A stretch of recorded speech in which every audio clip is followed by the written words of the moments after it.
સુરતમાં વડાપ્રધાન નરેન્દ્ર મોદી આગામી 17મી ડિસેમ્બરના રોજ પધારવાના છે, જેને લઈ ભાજપ પ્રદેશ અધ્યક્ષ સી.આર. પાટીલ દ્વારા મીટિંગ યોજવામાં આવી હતી, જેમાં સુરતના તમામ ધારાસભ્ય, ગૃહ રાજ્યમંત્રીની ઉપસ્થિતિમાં ચર્ચા વિચારણા કરવામાં આવી હતી.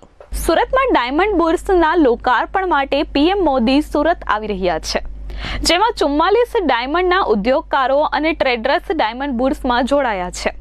ડાયમંડ બુર્સનું પહેલેથી જ 100% બુકિંગ થયું હતું, જેને લઈ વડાપ્રધાન નરેન્દ્ર મોદી સુરત ખાતે ડાયમંડ બુર્સના લોકાર્પણ તેમજ સુરત એરપોર્ટ પર આવી રહ્યા છે, જેને લઈ સી.આર. પાટીલે જણાવ્યું કે ડાયમંડ બુર્સમાં કસ્ટમ માટે સુવિધા અપાશે. સાથે જ પીએમ આવી સુરતના એરપોર્ટને ઇન્ટરનેશનલ એરપોર્ટ જાહેર કરે તેવા એંધાણ વર્તાઈ રહ્યા છે.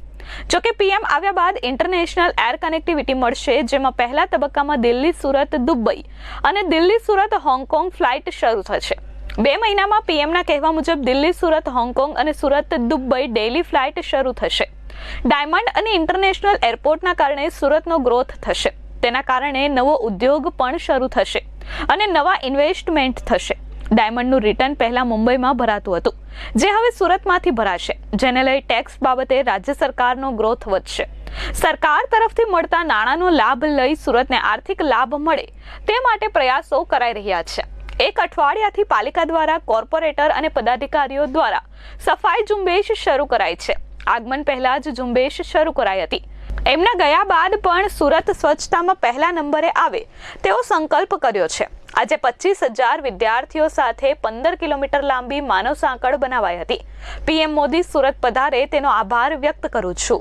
દુનિયામાં પેન્ટાગોન સૌથી મોટી બિલ્ડિંગ હતી, એના કરતાં પણ વધારે બાંધકામ હોય એવી આ બિલ્ડિંગ, દુનિયામાં સૌથી મોટી બિલ્ડિંગ એ સુરતમાં બની છે અને દુનિયામાં સુરતનું નામ ઉજ્જવળ થાય એ પ્રકારની આ બિલ્ડિંગનું લોકાર્પણ કરવા માટે આપણા લાડીલા આદરણીય પ્રધાનમંત્રી શ્રી નરેન્દ્રભાઈ મોદી સાહેબ એ પધારવાના છે.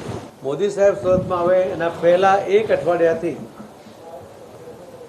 સુરત મહાનગરપાલિકા દ્વારા સુરત મહાનગરના ભારતીય જનતા પાર્ટીના કોર્પોરેટરો અને પદાધિકારીઓ દ્વારા એક સફાઈ ઝુંબેશ શરૂ કરવામાં આવી છે કે મોદી સાહેબનો જે સફાઈનો આગ્રહ છે એ સફાઈના આગ્રહને કારણે એક ગલી, એક ડ્રેનેજ લાઈન આ તમામ સાફ થાય એની શરૂઆત કરવામાં આવી છે અને 7 દિવસથી આ ઝુંબેશ ચાલુ છે. સાહેબના આગમન પહેલાં આ ઝુંબેશ શરૂ કરી છે અને એમના ગયા પછી પણ આ સ્વચ્છ સુરત આ વર્ષે પહેલા નંબરે આવે, દર વખતે બીજા નંબરે આવે છે, આ વખતે પહેલા નંબરે આવે છે. એના સંકલ્પ સાથે સુરતના શહેરીજનોનો પણ સાથ મળી રહ્યો છે. Bureau report S24 news Surat.